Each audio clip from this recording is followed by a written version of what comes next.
é que deu na cabeça da diretoria do Corinthians de contratar o Serginho Chulapa em 85, hein? Por que a diretoria decidiu contratar o cara que era ídolo de 2 rivais e não tinha nenhuma identificação com a Fiel?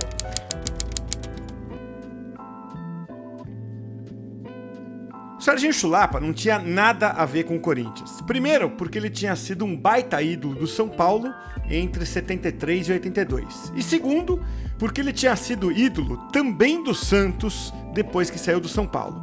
Terceiro, porque um mês antes de ser contratado pelo Timão, ele tinha sido nosso algoz. Foi ele que fez o gol do título do Santos, justamente contra o Corinthians no Paulistão de 84. Humberto cruzou, Serginho bateu! É o gol do Santos!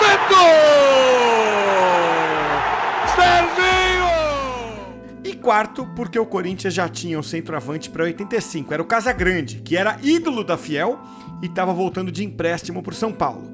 Então, era difícil entender por que a diretoria foi atrás do Chulapa, que, além de tudo, era um cara encrenqueiro. Mas fica aí que eu vou te explicar o porquê.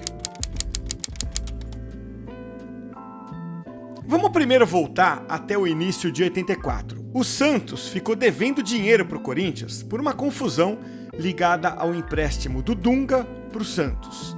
E aí foi assinado o seguinte acordo. O Corinthians teria prioridade na contratação de qualquer jogador do Santos para 85, exceto o goleiro Rodolfo Rodrigues. Esse, então, foi o primeiro motivo para a diretoria do Corinthians cogitar o Serginho. Além disso, pintou um impasse no Santos. O Serginho terminou o Paulistão de 84 com moral, até pelo gol na final, e queria antecipar a renovação de contrato. Aí, ele queria mais do que dobrar o salário, de 18 milhões de cruzeiros, que dava mais ou menos 5.700 dólares por mês na cotação da época. Daí, a notícia vazou e começou a especulação na Baixada. O Serginho Chulapa vai deixar o Santos. Bom, é só ligar os pontos. O Corinthians tinha prioridade na contratação e o artilheiro dos caras estava tendo dificuldade para renovar. A imprensa não demorou para farejar que ele podia vir para o Timão. No dia 19 de janeiro de 85, o Serginho assinou com o Corinthians. O negócio foi fechado em 500 milhões de cruzeiros em dinheiro, mais o perdão da dívida de 190 milhões de cruzeiros que o Santos tinha. Então, respondendo à pergunta por que o Corinthians contratou o Serginho, que não tinha nada a ver com a Fiel, a resposta é essa, porque pintou uma oportunidade de negócio para ter um cara que inclusive tinha sido titular da seleção na Copa de 82. Na negociação, o Corinthians ainda emprestou o também atacante Lima por 1 ano para o Santos.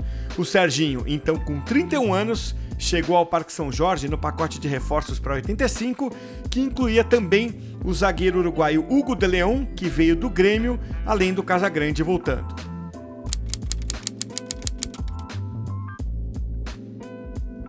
Se você analisar friamente, tecnicamente, o Serginho não foi mal no Corinthians não, viu?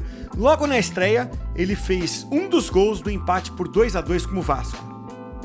Vladimir, Serginho tentou partir, Serginho tocou, é gol do Corinthians! Para você ter uma ideia, nos primeiros 10 jogos do Brasileirão, Chulapa marcou 5 gols. Só cruzar agora. A bola foi desviada por Nelsinho. Serginho chegou, é o segundo do Corinthians! Serginho! E ele continuou marcando gols ao longo do ano. Em 37 jogos foram 15 gols. Tá bom para um centroavante, não tá? Aliás, no último clássico do Serginho com a camisa do Timão, ele fez valer a lei do ex na vitória por 2-1 sobre o Santos. Lançar ali. Zenon, Serginho, saiu o goleiro, tocou Serginho, é o gol do Corinthians! E o último jogo dele foi na derrota por 1-0 para o Comercial em Ribeirão Preto.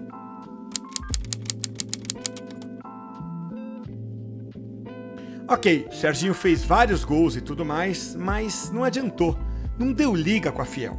Era esquisito ver um jogador que tinha a cara do São Paulo e do Santos vestindo a camisa do Timão. E mais, se ele tivesse ajudado a ganhar um título, talvez a coisa fosse diferente. Mas o Corinthians foi mal, tanto no Brasileirão, 16º lugar entre 44 times, quanto no Paulista, com um 5º lugar depois de perder no tapetão a vaga na semifinal para a Ferroviária. Resultado, no final de 85, a Fiel não fazia muita questão de pedir para o Serginho ficar. E em janeiro de 86, um ano depois de chegar, ele voltou para o Santos por um valor bem menor do que o Corinthians tinha pago por ele. E dizem que ao voltar para Vila Belmiro, ele ainda falou que estava de volta à casa dele depois de passar férias por um ano no Parque São Jorge. O que indica que não ia dar liga com a Fiel nunca. Para fechar, mete o dedo no like aí, igual o Serginho Chulapa se metia em confusão.